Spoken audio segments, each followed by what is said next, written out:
Bonjour et bienvenue sur ma chaîne, je suis très heureux de vous retrouver. Encore merci à tous ceux qui me suivent et à tous ceux qui s'abonnent. Aujourd'hui, je vais bientôt atteindre pratiquement les 2000 abonnés. Donc pour moi, c'est déjà une très bonne chose. N'hésitez pas bien évidemment à commenter, à liker et surtout à partager. Ça, c'est le plus important pour que la chaîne vive et continue à proposer de nouvelles vidéos. Alors à tous les détracteurs, et ils sont très peu nombreux, qui critiquent un petit peu le contenu de ma chaîne, alors ceux-là, je leur dis d'abord, passez votre chemin si ça ne vous intéresse pas. Et à tous ceux qui pensent que je gagne un fric fou avec ma chaîne, avec les liens d'affiliation, autant vous dire que c'est pas vrai. L'exemple très parlant, c'est qu'aujourd'hui, Google AdSense m'a payé. Pour 2 mois, j'ai gagné 108 €. Alors c'est pas avec ça que je vais m'enrichir, que je vais pouvoir voyager dans le monde et m'acheter des voitures de luxe. Ceci étant dit, je vais pouvoir maintenant évoquer le sujet qui nous intéresse aujourd'hui, un sujet d'actualité, qui est le marché actuel du camping-car, de son avenir, de son devenir. Continuez Jackson, vous m'intéressez. Donc je vais parler un peu des prix, de ce qui est au niveau de l'occasion, mais aussi des véhicules électriques. En tout cas, du futur véhicule de loisirs électrique. Car aujourd'hui, la vérité sur les prix et les augmentations, vous verrez que c'est quand même quelque chose de particulier et ça part un petit peu dans tous les sens. Alors, combien coûte un camping-car aujourd'hui? Je vais vous dire donc un peu la vérité sur les prix et sur ces augmentations. En effet, l'augmentation générale des prix que les Français subissent depuis quelques mois concerne aussi les véhicules de loisirs. Vous l'avez constaté, les véhicules, les voitures, etc., ça augmente d'environ 10-15%. Eh bien, en un an, au niveau des véhicules de loisirs, ça a pris plus de 15%. Du van à l'intégrale, tous les modèles ont vu leurs tarifs s'envoler, y compris les premiers prix.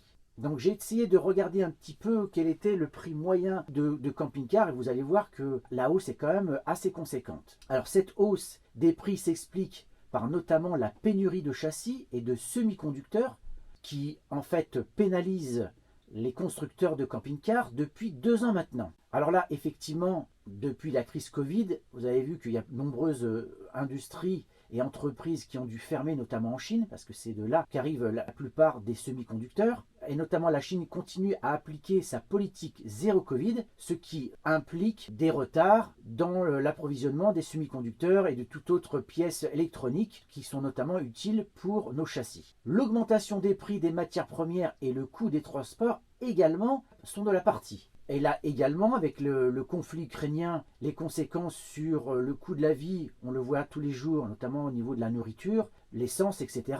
Tout a augmenté. Les entreprises ont vu le coût de l'énergie augmenter considérablement.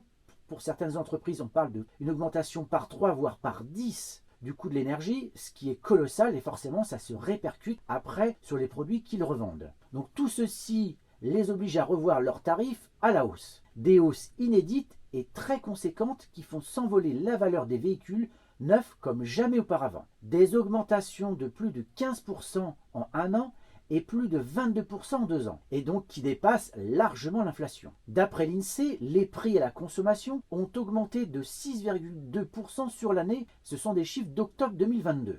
Ce sont surtout donc les intégraux, les camping-cars les plus chers et les plus luxueux qui ont subi la plus forte variation depuis 2022, plus 21%, quasiment 22% en un an. En prenant en compte les liners, notamment les Concorde et les Morello, le prix moyen dépasse les 210 000 €. Sans ces camping-cars très haut de gamme, le prix moyen d'un intégral se maintient tout de même à 124 000 €. C'est aussi en regardant les modèles les moins chers qu'on se rend compte de l'importance de ces évolutions. S'il était possible, il y a encore quelques années, de s'offrir un intégral à partir de 58 000 €, notamment en 2021, il faut débourser minimum 67 000 € aujourd'hui, ce qui fait grosso modo une augmentation d'environ 14%. En France, le prix d'un liner peut grimper jusqu'à 820 000 €. Alors, concernant les profilés, le prix moyen est d'environ 64 000 €. Les profilés sont ensuite ceux qui ont connu la plus forte augmentation avec plus de 15% entre 2022 et 2023, car les prix, on a déjà les prix pour 2023. Le prix moyen est passé de 64 000 € à 74 000 € en un an. Le moins cher est vendu aux alentours de 50 000, 51 000 €, soit 13% de plus par rapport à l'année précédente. Et le plus cher, j'ai dû en trouver un autour de 228 000 €.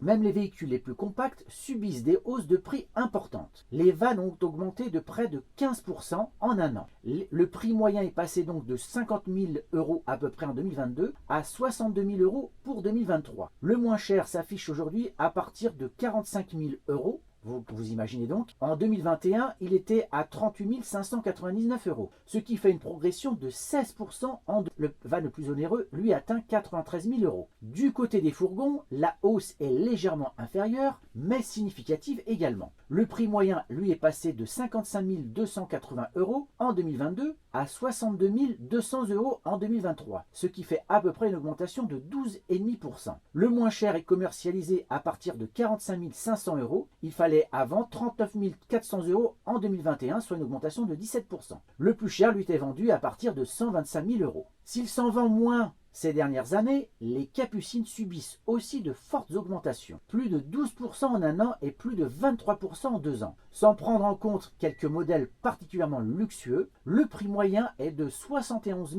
900 € en 2023, alors qu'il était de 63 900 €. Donc là, la capucine la moins chère s'affiche aujourd'hui aux alentours des 53 000 €, soit près de 18% de plus par rapport à 2022. La plus onéreuse, qui appartient au segment super luxe, coûte, elle, 393 000 € environ. Alors, il y a moins de camping-cars bas de gamme. En effet, pour obtenir ces résultats, il a fallu comparer les tarifs de l'ensemble des gammes, mais attention, des marques proposant des camping-cars premier prix ont drastiquement réduit le nombre de modèles, ce qui a tendance à faire remonter la moyenne des tarifs. Il y a des équipements en plus. Ces augmentations peuvent aussi s'expliquer par le nombre de plus en plus important de séries spéciales tout équipées. Et on remarque enfin que la plupart des marques ont augmenté leurs prestations pour rendre moins douloureuse l'augmentation. C'est ainsi que beaucoup de camping-cars du marché sont aujourd'hui proposés avec des motorisations supérieures, 140 chevaux, 160, 170 chevaux,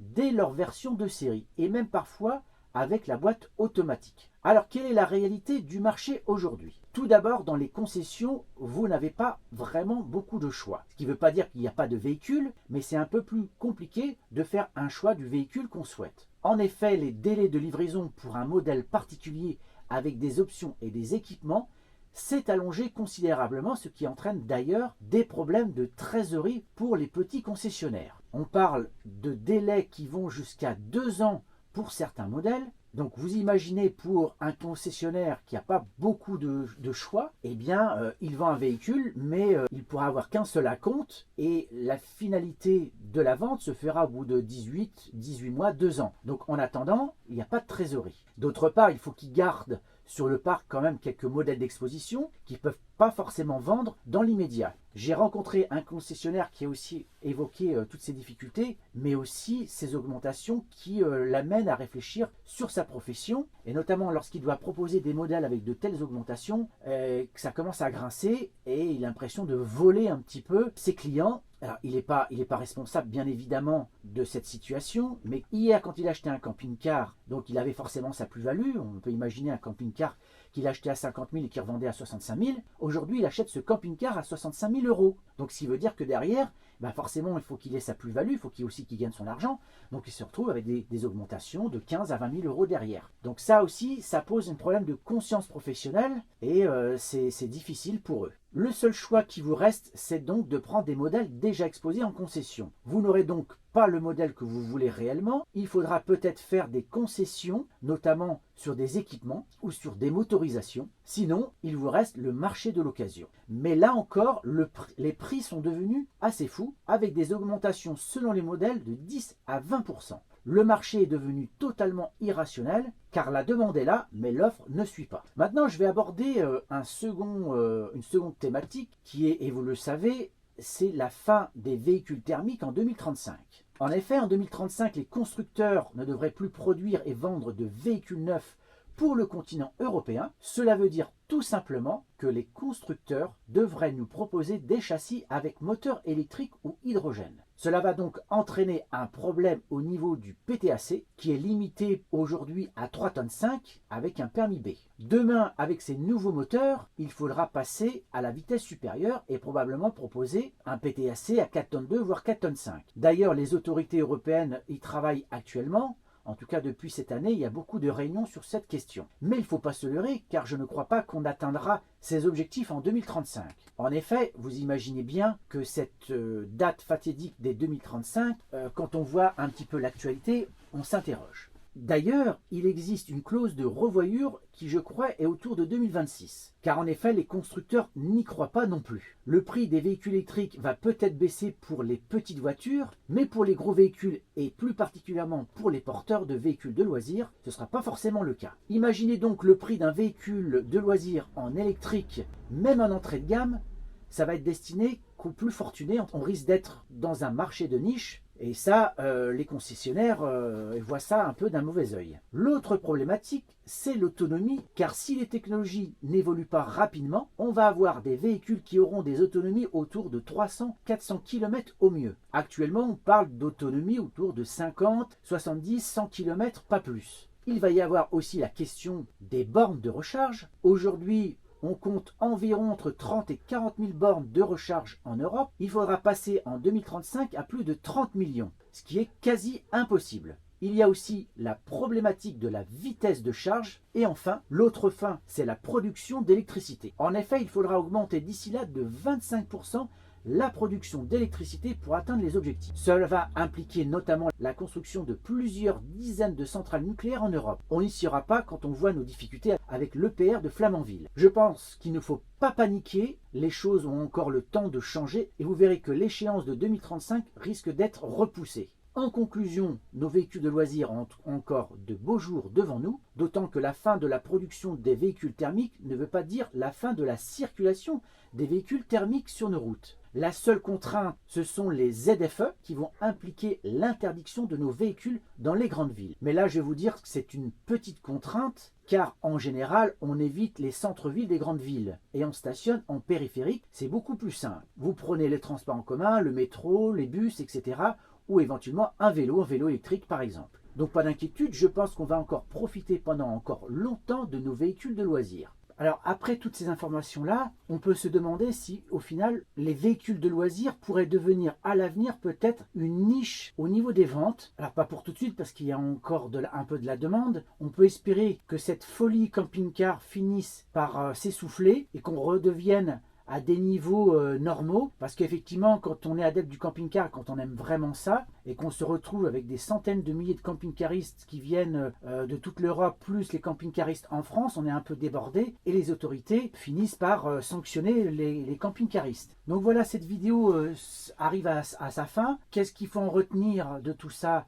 Eh bien, qu'on peut espérer que, en tout cas pour ma part, je suis un petit peu égoïste en disant cela, mais j'espère que ce mode de vacances en camping-car, en tout cas ce mode de déplacement quand on part en vacances, redevienne un petit peu une niche, parce qu'effectivement là ça devient un peu la folie, les prix sont devenus totalement incontrôlés et il est temps qu'on revienne à des tarifs un peu plus normaux, même si on peut en douter, parce qu'en général quand les prix augmentent, ils restent en général à des niveaux élevés. Donc voilà, cette vidéo est terminée. N'hésitez pas à faire des commentaires, à me dire ce que vous en pensez. Partagez, likez et abonnez-vous, ça me fera très plaisir. Je vous dis à très bientôt pour une nouvelle vidéo.